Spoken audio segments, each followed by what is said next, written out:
మనిద్దరి మధ్యలో ఏ జన్మలో ఏ తీరని రుణం ఉందో, మరెందుకు ఇంతలో ఈ బంధనం ఇన్నింతలు పెరిగిందో, అమాయకమైన నీ చిన్నారి నవ్వును ఏ తల్లి కందో, ఇటే నీ దారి ఉందని నిన్ను ఏ సుడి గాలి పంపిందో.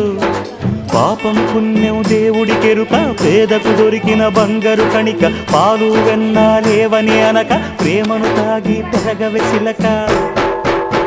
వలేసే పాడు లోకం కంటపడక ఉండు నాయనక, ఇలా నా గుండెలోనే గువ్వల కొలు ఉండిపోయింక.